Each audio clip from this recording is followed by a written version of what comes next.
America, Iran और पूरी दुनिया की नज़र अब एक ऐसे मोड़ पर आकर टिक गई है जहां सिर्फ एक फैसला मिडिल ईस्ट का भविष्य बदल सकता है।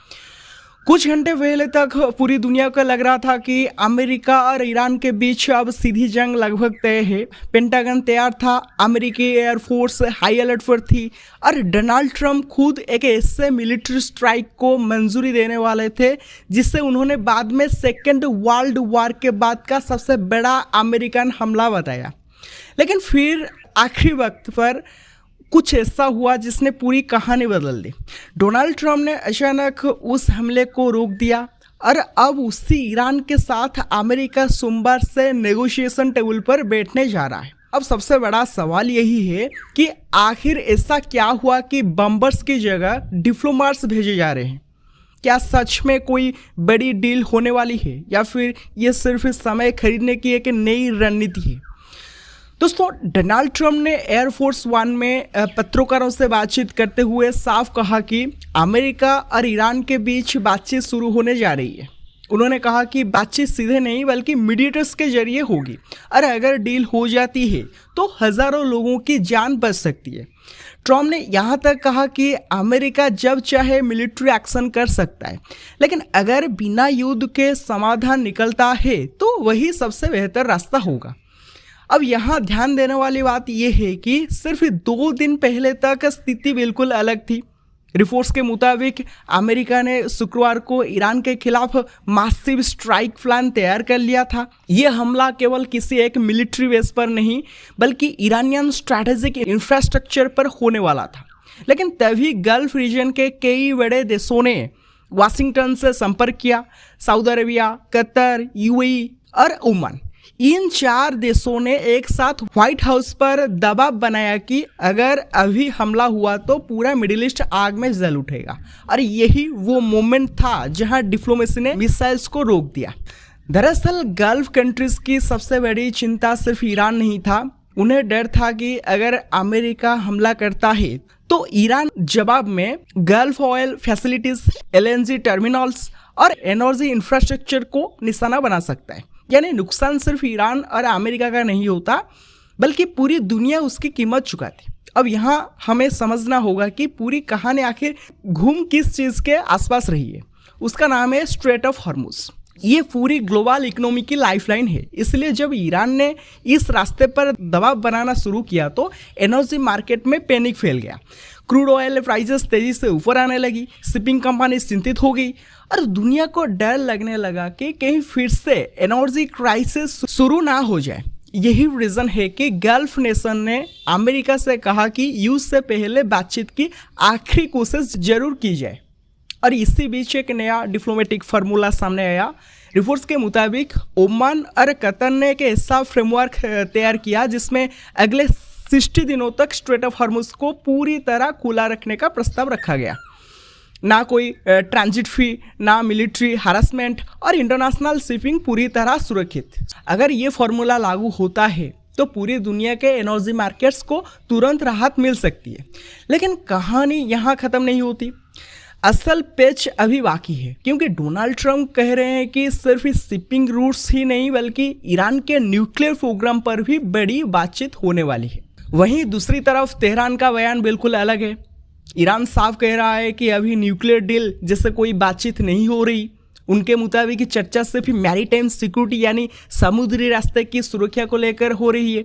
यानी एक ही बातचीत लेकिन दोनों देशों की कहानी बिल्कुल अलग। तो आखिर सच कौन बोल रहा है?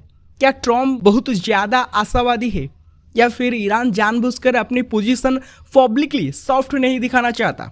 यही सवाल अब पूरी दुनिया पूछ रही है। अब सबसे बड़ा सवाल यही है, अगर अमेरिका हमला करने के लिए पूरी तरह तैयार था तो फिर अचानक डोनाल्ड ट्रंप ने आखिरी मिनट पर ब्रेक क्यों लगा दी?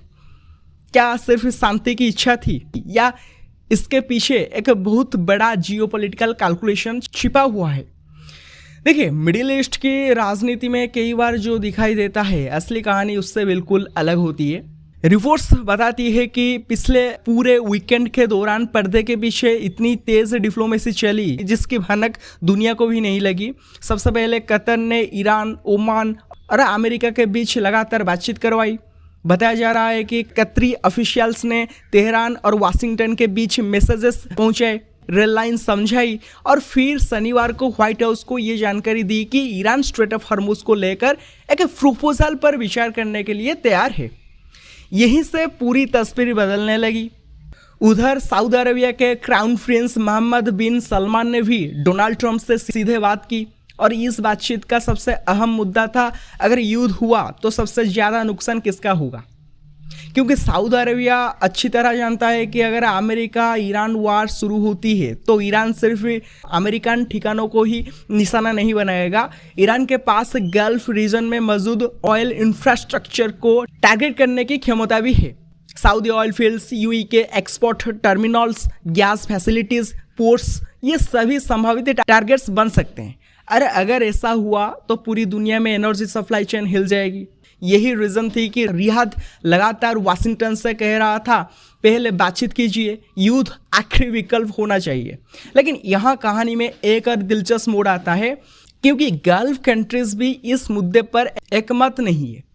वॉल स्ट्रीट जर्नल की रिपोर्ट के मुताबिक सऊदी अरबिया जहां लगातार रिस्ट्रेंट यानी संयम की सलाह दे रहा था, वहीं यूएई का रुख काफ़ी अलग था। यूएई का मानना था कि अगर अमेरिका केवल बातचीत करता रहेगा तो ईरान कभी अपनी रणनीति नहीं बदलेगा। अबू धाबी के कुछ स्ट्रैटेजिक सर्कल्स का मानना था कि ईरानियन रिवोल्यूशनरी गार्ड क्रॉप्स यानी आईआरजीसी सिर्फ डिप्लोमेटिक प्रेशर से नहीं बल्कि मिलिट्री प्रेशर से ही पीछे हटेगा। यानी एक तरफ सऊदी अरबिया युद्ध रोकना चाहता है, दूसरी तरफ यूएई मानता था कि ताकत दिखाना भी जरूरी है। और यही मिडिल ईस्ट की सबसे बड़ी रियलिटी है। बाहर से सभी देश एक साथ दिखाई देते हैं, लेकिन अंदर उनकी अपनी अपनी सिक्योरिटी कैलकुलेशंस होती है।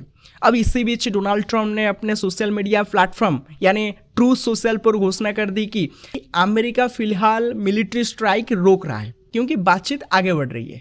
ट्रंप ने यहाँ तक दावा किया कि ईरान और रीजनल अलाइज ने खुद अमेरिका से हमला रोकने की अपील की है, लेकिन यहीं पर तेहरान ने पूरी कहानी पर सवाल खड़े कर दिए। ईरानियन मिलिट्री लीडर्स ने ट्रंप के बयान को सीधा सीधा झूठ बताया। ईरान के फॉरेन मिनिस्ट्री के प्रवक्ता ने कहा, इस समय अमेरिका के साथ कोई औपचारिक बातचीत नहीं चल रही।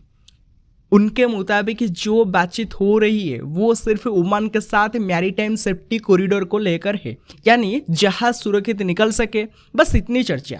ईरान ने साफ कहा, जब तक अमेरिकी दबाव और मिलिट्री प्रेजेंस जारी रहेगी तब तक स्ट्रेट ऑफ हॉर्मुज को पूरी तरह खोलने का कोई अंतिम समझौता संभव नहीं है।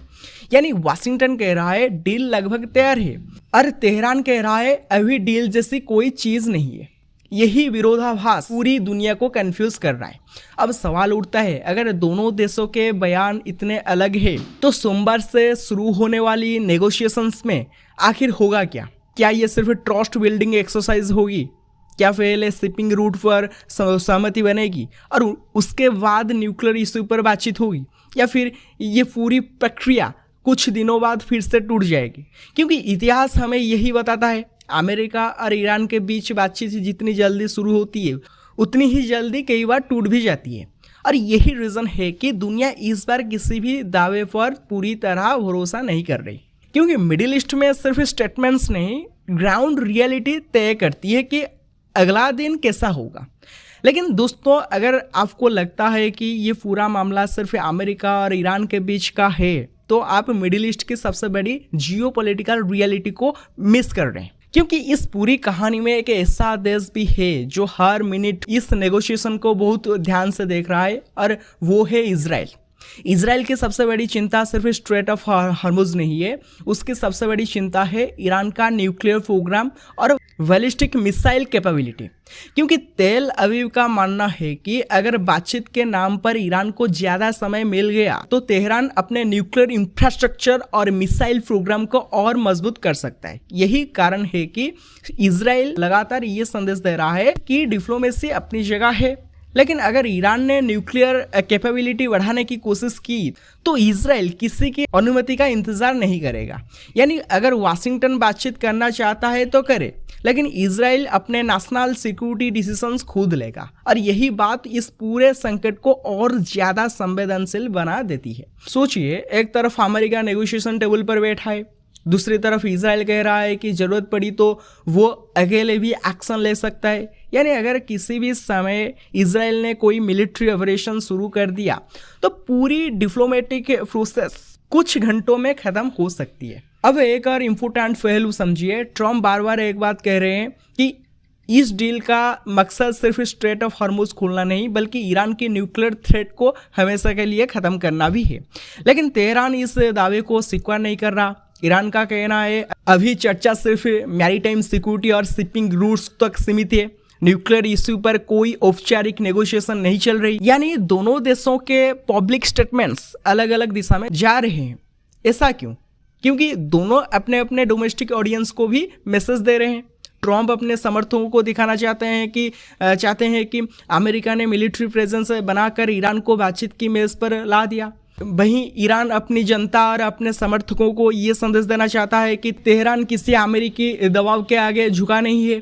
यानी कैमरा के सामने दोनों की भाषा अलग है, लेकिन क्लोज्ड रूम्स में बातचीत का एजेंडा शायद कहीं ज़्यादा बड़ा हो सकता है। अब इस पूरी कहानी का असर सिर्फ मिडिल ईस्ट तक सीमित नहीं है।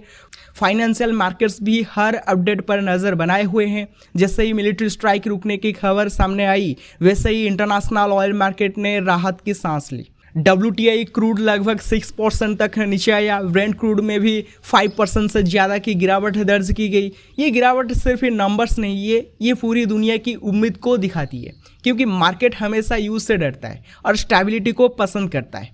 अगर स्ट्रेट ऑफ हॉर्मुज सुरक्षित रहता है तो ऑयल सप्लाई सामान्य रहेगी, शिपिंग कॉस्ट कंट्रोल में रहेगी, इंश्योरेंस प्रीमियम कम होंगे और पूरी दुनिया में इन्फ्लेक्शन का दबाव भी कुछ हद तक कम हो सकता है।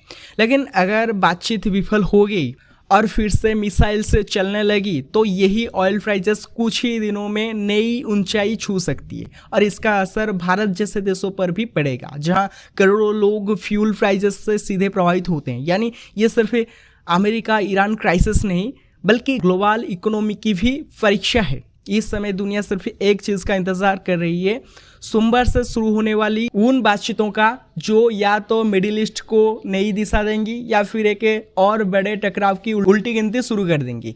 अब सबसे बड़ा सवाल, क्या डोनाल्ड ट्रम्प ने सच में युद्ध टाल दिया है या सिर्फ उसे कुछ दिनों के लिए पोस्टपोन किया है? यही वो सवाल है जिसका जवाब शायद अभी खुद वाशिंगटन और तेहरान के पास भी नहीं है। क्योंकि अगर हम पिछले कुछ महीनों की टाइमलाइन देखें तो एक पैटर्न साफ दिखाई देता है। पहले मिलिट्री प्रेशर, फिर डिप्लोमेसी, फिर सीजफायर जैसी उम्मीद और उसके बाद अचानक हालात फिर बिगड़ जाना। यानी मिडिल ईस्ट में शांति की हर कोशिश अब तक बेहद नाजुक साबित हुई है और इस बार भी तस्वीर बिल्कुल आसान नहीं है। एक तरफ डोनाल्ड ट्रम्प दावा कर रहे हैं कि बातचीत शुरू होगी, हॉर्मुज खुलेगा, ऑयल एक्सपोर्ट सामान्य होगा और आखिरकार ईरान के न्यूक्लियर प्रोग्राम पर भी कोई बड़ा समाधान निकलेगा। लेकिन दूसरी तरफ तेहरान अभी भी बेहद सतर्क है। ईरान का संदेश साफ है, पहले भरोसा बनाइए, फिर किसी बड़ी डील की बात कीजिए। यानी दोनों देशों के बीच सिर्फ पॉलिटिकल डिस्टेंस नहीं बल्कि ट्रस्ट डेफिसिट भी बहुत बड़ा है। अगर आपको ये जियोपॉलिटिकल एनालिसिस पसंद आया हो तो वीडियो को लाइक करें, चैनल को सब्सक्राइब करें और बेल आइकन जरूर दबाएं, क्योंकि दुनिया के हर बड़ी स्ट्रैटेजिक स्टोरी का सबसे गहरा और आसान विश्लेषण हम आपके लिए लगातार लेकर आते रहेंगे। धन्यवाद, thank you, have a good day. मिलते हैं नेक्स्ट वीडियो में। सोचिए, एक तरफ अमेरिका नेगोशिएशन टेबल पर बैठा है, दूसरी तरफ इजराइल कह रहा है कि ज़रूरत पड़ी तो वो अकेले भी एक्शन ले सकता है। यानी अगर किसी भी समय इजराइल ने कोई मिलिट्री ऑपरेशन शुरू कर दिया तो पूरी डिप्लोमेटिक प्रोसेस, सोचिए, एक तरफ अमेरिका नेगोशिएशन टेबल पर बैठा है, दूसरी तरफ इजराइल कह रहा है कि ज़रूरत पड़ी तो वो अकेले भी एक्शन ले सकता है। यानी अगर किसी भी समय इजराइल ने कोई मिलिट्री ऑपरेशन शुरू कर दिया तो पूरी डिप्लोमेटिक प्रोसेस, सोचिए, एक तरफ अमेरिका नेगोशिएशन टेबल पर बैठा है, दूसरी तरफ इजराइल कह रहा है कि ज़रूरत पड़ी तो वो अकेले भी एक्शन ले सकता है। यानी अगर किसी भी समय इजराइल ने कोई मिलिट्री ऑपरेशन शुरू कर दिया तो पूरी डिप्लोमेटिक प्रोसेस, सोचिए, एक तरफ अमेरिका नेगोशिएशन टेबल पर बैठा है, दूसरी तरफ इजराइल कह रहा है कि ज़रूरत पड़ी तो वो अकेले भी एक्शन ले सकता है। यानी अगर किसी भी समय इजराइल ने कोई मिलिट्री ऑपरेशन शुरू कर दिया तो पूरी डिप्लोमेटिक प्रोसेस, सोचिए, एक तरफ अमेरिका नेगोशिएशन टेबल पर बैठा है, दूसरी तरफ इजराइल कह रहा है कि ज़रूरत पड़ी तो वो अकेले भी एक्शन ले सकता है। यानी अगर किसी भी समय इजराइल ने कोई मिलिट्री ऑपरेशन शुरू कर दिया तो पूरी डिप्लोमेटिक प्रोसेस, सोचिए, एक तरफ अमेरिका नेगोशिएशन टेबल पर बैठा है, दूसरी तरफ इजराइल कह रहा है कि ज़रूरत पड़ी तो वो अकेले भी एक्शन ले सकता है। यानी अगर किसी भी समय इजराइल ने कोई मिलिट्री ऑपरेशन शुरू कर दिया तो पूरी डिप्लोमेटिक प्रोसेस, सोचिए, एक तरफ अमेरिका नेगोशिएशन टेबल पर बैठा है, दूसरी तरफ इजराइल कह रहा है कि ज़रूरत पड़ी तो वो अकेले भी एक्शन ले सकता है। यानी अगर किसी भी समय इजराइल ने कोई मिलिट्री ऑपरेशन शुरू कर दिया तो पूरी डिप्लोमेटिक प्रोसेस